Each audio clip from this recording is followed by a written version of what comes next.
Hello. Um, my name is Mandy Griffin, for those of us that maybe haven't met formally. But I teach second grade, and this is my ninth year at Meridian and my 15th year of teaching. So, I just wanted to make this video about kind of my classroom management journey because it's easy to see someone who has been teaching for a long time and think, oh my gosh, their classroom management is so great. Why isn't mine like that? Oh, I must not be good at what I'm doing. And no, it's because I've literally had, 15 years of trial and error to get it right. So, what a lot of people don't necessarily know about me is the story of my first year of teaching. So I originally taught in Alief, which is a small district on the west side of Houston, and a very diverse district, very high turnover for kids, for staff, um, and Title I, all the things that come with that. So I taught fourth grade. We were departmentalized, so I was English language arts kind of stuff for a few years, and then I did self-contained, and then I also did the math science side. I worked there for 6 years. So my first year, um, we so about barely into the school year, we got hit with Hurricane Ike. So brand new, fresh out of college teacher, I already do not have, management over these children. They are all about as tall as me, if not taller. And I am speaking to them, like I talked to the kids in Georgetown when I did my student teaching and things like that. And they are just walking all over me. So then we get hit by a hurricane. I also had Katrina evacuees in my class. So there were already kids who were, deathly afraid of hurricanes because it had already displaced them previously. But so we had that. And then so our school closed for a week. And then I was out for the week after that because my apartment still did not have water or power. So then I come back to mass chaos. So I had 22 students, and with us being departmentalized, my partner teacher was kind of the disciplinarian on the team. And so they had given her all of the behavior issues, which meant that for half the day, I had all the behavior issues. And then, just for added fun, there were 3 language arts teachers on the team, and the other 2 had been teaching prior, and it was my first year. So they discovered that I was the only one that could legally have the beginner and intermediate ESL students, because even though I wasn't certified, ESL certified at the time, I was in my grace period, and the other 2 weren't certified, but they were out of their grace period. So I got 13 different students.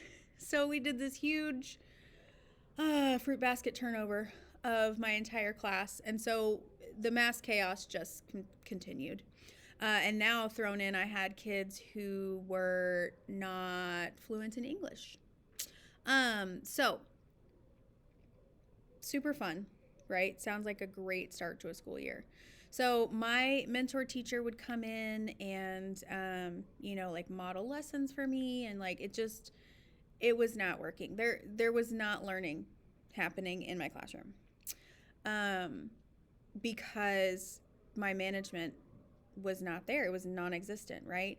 I would ask them, I'd say all the things that I had heard my professors tell me to say, or my cooperating teacher for student teaching, or, oh, I'll wait on everyone. And they're like, okay, you're going to be waiting because I'm not doing what you want me to do. But I kept saying all the right things, and it just wasn't working because there was nothing behind it. I was just saying those things.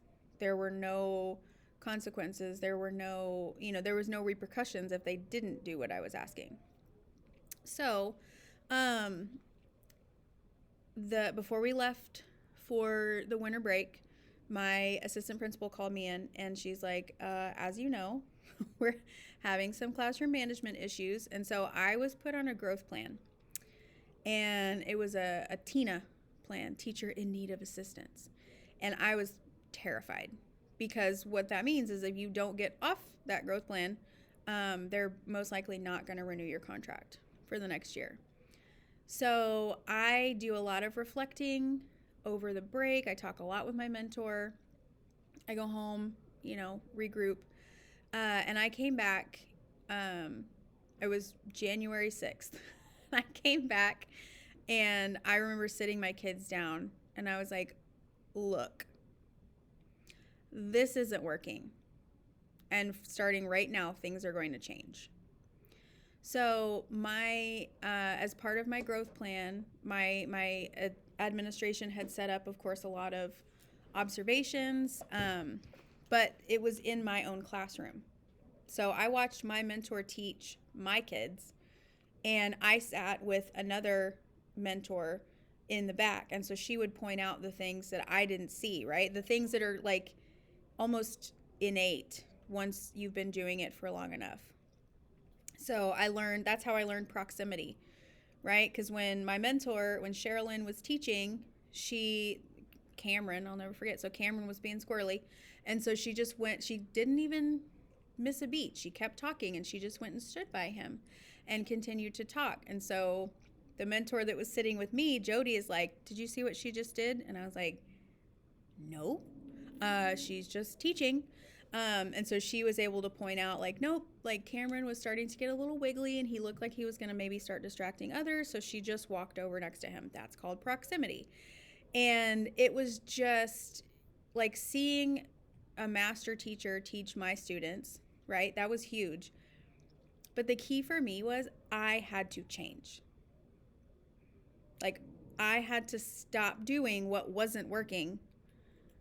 And I had to completely shut down and start over because there was no learning happening in my classroom. If I had just kept on trucking, right, that would have continued their entire fourth grade year. And I probably wouldn't have been a teacher anymore. Because let's face it, you come to class every day, and if they're not listening to you, that's miserable, right? We got into this so that we could help guide students through their learning and, gaining more knowledge and questioning things and all this stuff. And if you can't do that, it's not any fun.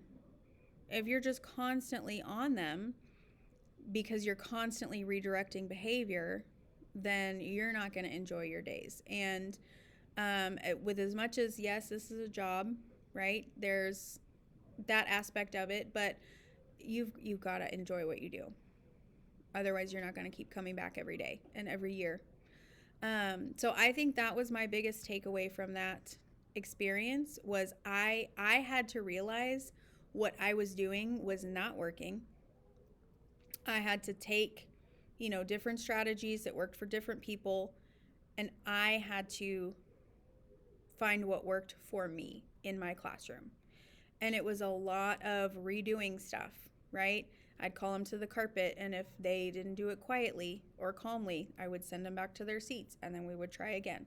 We walked down the hallway. We were too loud. Okay, well, we're going to go try again. And that's fourth graders. So 9, 10, sometimes 11.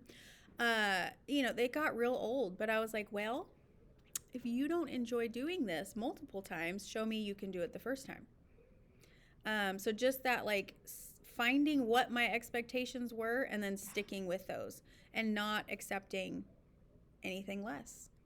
So it's never too late in the year to start over. And that might look different. That might look like writing all new essential agreements. That might look like stopping what you're doing, stopping a lesson to get the behavior expectations met. And I feel like, we're so driven of like, we got to keep going. We got to if I don't do this today, it's going to back up tomorrow and all this stuff. But it is that important that it's worth it. If you get behind a couple days on content, right, it's worth it if it affects a positive change with classroom management. So that's my story. I did get off my growth plan. I became, I worked there for 6 years, same school. So it worked out. But just know that, if you walk by my room and you think, oh, wow, like she looks like she knows what she's doing. Half the time I don't really, but I've been doing this a long time. And if it's not working in your room, the only one that can change that is you.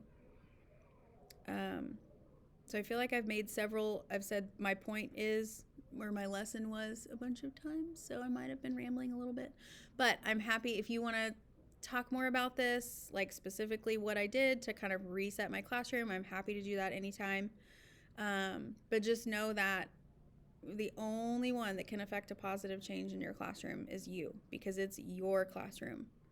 So with it, get advice from others, get strategies from others, but you have to do that reflection piece and sit down and say, okay, what do I think is going to work for me and my students? And then if it doesn't work, try something else, right? Just be consistent. And I know people say that to you a lot, right? But just hold the students to that expectation. Don't accept anything less. Like, I think a lot of new teachers get stuck into the trap of, oh, well, it's just my class. Like, oh, they just gave me a rowdy class. No, it's not. It's you make your classroom the way you want it to be, right? You're always going to have those outliers that are behavior concerns or things like that. But for the most part, your kids will rise to the expectations that you set for their academics, for their behavior, etc. So the only one that can affect change in your classroom is you.